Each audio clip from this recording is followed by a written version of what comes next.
Hey guys, today's how-to, I'm going to be showing you guys how to install CavFab's 1-ton crossover steering with heim joints. This kit is going to be a high clearance kit, which is only $20 more on their website, and it has some bends in the tie rod and drag link, which allows for more clearance around the sway bar and diff cover. So let's get started and take the old steering out.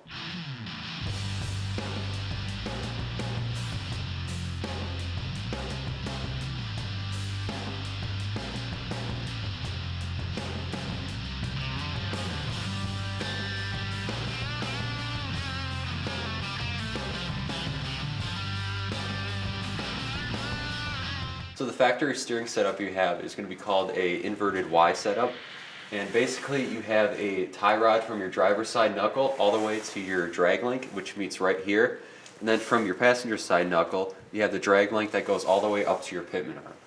And this is an okay setup, but once you lift your Jeep and go off-roading, this tie rod becomes really flimsy, and if you hit a rock, it's just going to bend easily. So with crossover steering, we have a tie rod that goes from the driver's side knuckle all the way to the passenger side. And then we got a drag link that goes from our Pitman arm all the way to the passenger side knuckle.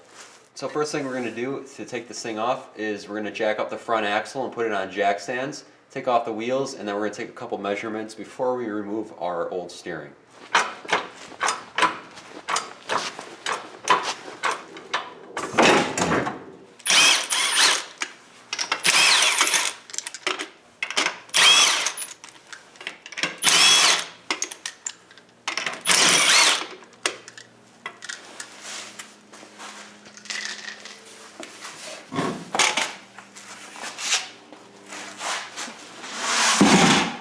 So before we go ahead and take off our old steering setup, we're taking a quick measurement of our toe.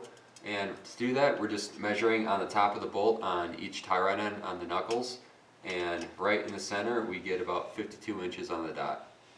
So next we can take off our old steering, and to do that, we just got our tie rod ends here. We got a cotter pin holding it in, so just take a pair of side cuts and pull it out.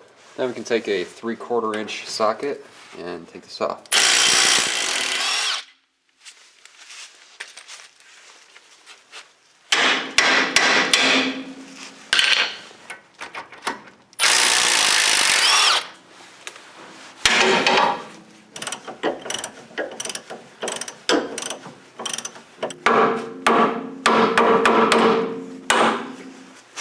Then the last thing you have to do is take off your steering stabilizer. The factory bolt on Jeeps is going to be an 18mm, but this happens to be a 3/4.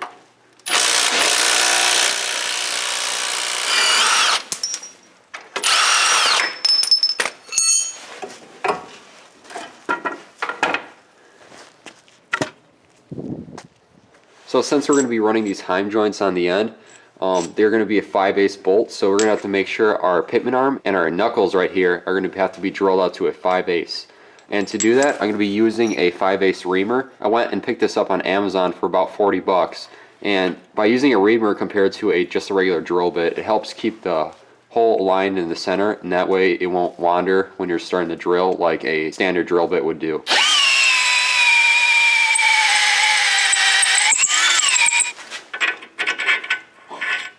So when reaming out the Pitman arm, I'm going to actually remove it from the vehicle. That way I can get it in a vise and have more room to work. That way I can make sure that the hole is going to be straight.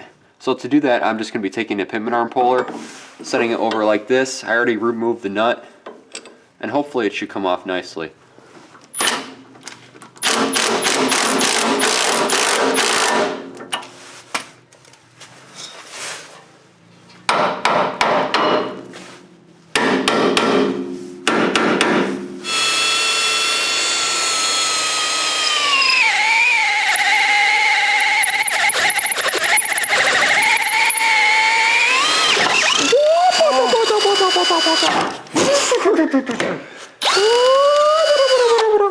There we go. Alright, so once you got the hole drilled in your Pitman arm, you can go ahead and reinstall it. And before putting the nut back on, make sure you put some Loctite on it, because you don't want this guy coming loose. Alright, so now we got the tie rod just temporarily bolted on, and you can see they have these bends in them on both sides, and you want to make sure that these bends are actually facing forward. That way it can clearance the diff cover and the sway bar brackets. So before permanently putting the whole setup in, I adjusted the tie rod so it's exactly the measurement we had before we took off the original steering, and that happened to be 52 inches right on the dot. Now because this has high clearance bends in it, it makes it really tedious for this to adjust, because if it was just to be a straight bar, you can easily turn it one way or the other and it would either bring in your tires or push them out. But instead this way you actually have to unbolt it each time and turn it a couple turns or whatever to get it exactly where you want. So installing this driver's side heim joint, we're going to first take our bolt and washer.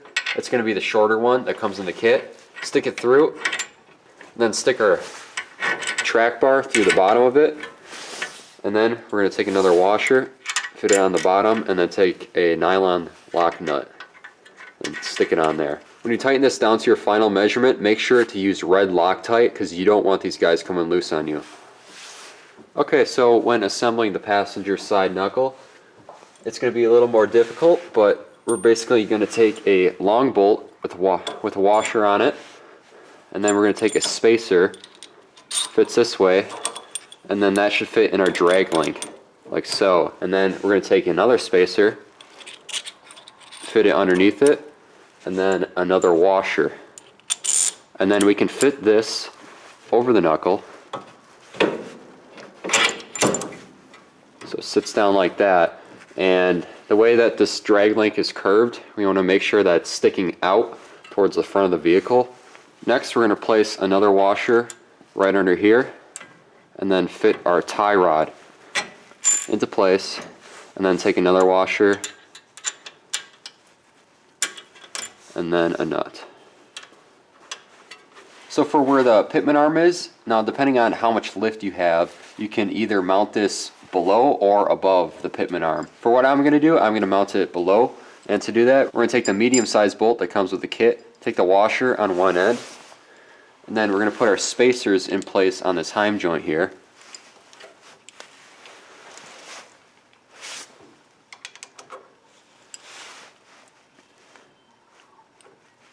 And then we can take our bolt, stick it through, stick another washer on top, and then we can feed it through the hole on our Pitman arm. This is where it comes in handy when you have another friend that can help shake the steering wheel. Would you like to shake it? Right there. And then we can take another washer and then fit our nut right on top. Okay, so once you get everything situated to where you want it and is aligned correctly, you can go ahead and tighten everything down, and use red Loctite when you do it because you don't want these guys coming apart. Now since these are just a straight through bolt, they're not tapered, so these things can easily come apart when they wiggle back and forth, and they'll have a lot of slop. So you want to make sure that everything gets tightened down correctly. Now when adjusting your steering wheel, you're going to do that through the drag link here. You can either do it on this end or the Pitman arm end, or you can do both, and it will be tedious to do just like it is on the tie rod because there is a bend in here, so you can't just simply twist the drag link. So you have to take off one end at a time, spin around, rebolt it up, and see if it lines up. So we got everything tightened up, and now we're going to go put the wheels back on and see how it looks. Alright guys, we're all done. It was a pretty smooth install. CavFab really does have a complete kit, and I'm really impressed with their quality. Now if you want to get this kit, I have a link in the description below, and it only cost me about 260 bucks and another 40 shipped to my door, which isn't bad at all. So I hope you guys learned something, and we'll see you in the next how-to.